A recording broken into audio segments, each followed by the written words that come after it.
in our story, I want to hopefully tell you the journey of this creation that I've called Woke Army, that is an illustration from Egypt to Lebanon to my native country of India, and throughout the world, of this nexus of the leftists with the Islamists, this unholy alliance that we talk about today. How could two institutions and two ideologies with so many contradictions come together? So I want to show that really in my lifetime is how it happened. After the Muslim Brotherhood was created in 1924 in Egypt, as many of you know, Muslim Brotherhood legacy organizations and organizations emerged. In my native India, a man by the name of Maulana Maududi had a bicycle and a little storefront in which he would teach his Islam. And my father, a man who lived through British colonialism, remembers driving through that storefront as a child. And in that storefront, Maulana Maududi was teaching the newly imported ideas of the Muslim Brotherhood and creating an organization that then grew through South Asia and captured the minds of many of my family members, even though we were growing up with a very secular interpretation of Islam. He moved to Pakistan with 1947 with his ideas, and in Lebanon, this organization called Hizb ut-Tahrir was created that also had these same extremist ideas. And across the world, they were emerging with names that I sometimes call an alphabet soup, you know?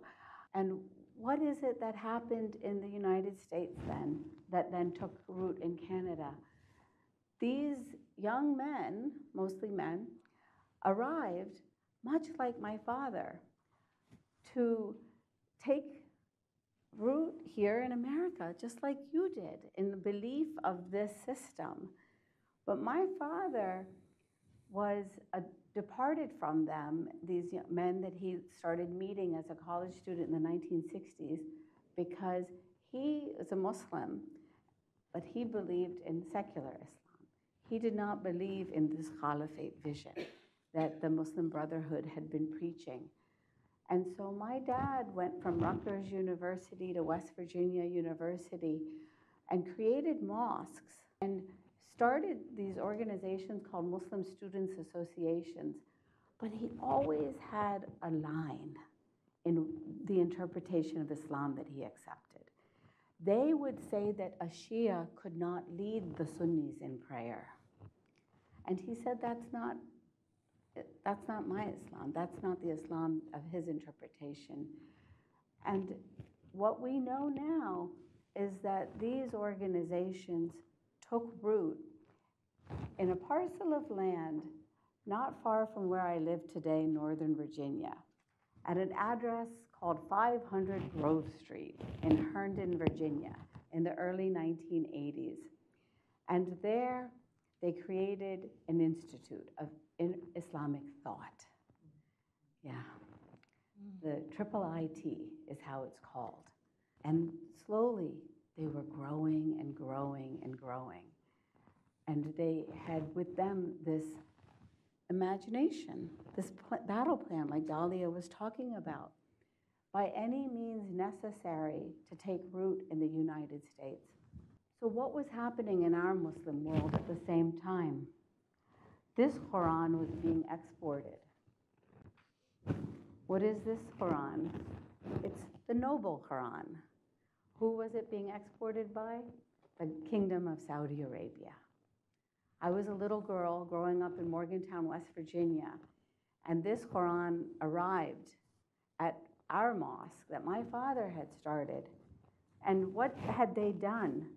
They had added into the first chapter, first verse, and this is why you know that I'm a Muslim reformer, because did I do my wuzu before I opened the Quran? No.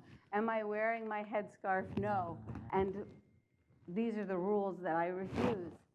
The way that we know this first chapter and verse is guide us to the straight way, the way of those on whom you have bestowed your grace, not the way of your anger. That's all it says. Is there mention of the Yehudi in there? The Jew? No. But in this Quran, they added, in parentheses, not the way of those who've earned your anger. What does it say? Such as the Jews. Right. And then who else do they add? Such as the Christians. Such as the Christians, yeah. Yeah. So they added this into ideology, right? They added hate into our Islam. And what was happening at the same time? This is our quote Bible, right? Yeah. And then this became the Bible. This Saudi interpretation became the Salafi, the whatever you want to call it, of hate. Yeah. What was happening in America concurrently? Another Bible was emerging. Huh. It's one that many of you may not have ever seen, but it is called Critical Race Theory. It's a compendium of the idea that our institutions are racist, that everything must be looked at through the lens of race.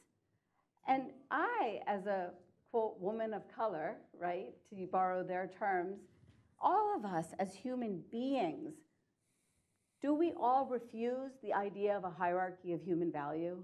Do we refuse it? We refuse it. Of course. We believe in equality and human rights.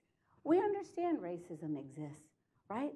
But we do not replace one hierarchy of human rights with another hierarchy of human rights. And that is the problem with this ideology, and that is the problem with the ideology of the Islamists. They impose a new hierarchy of human rights.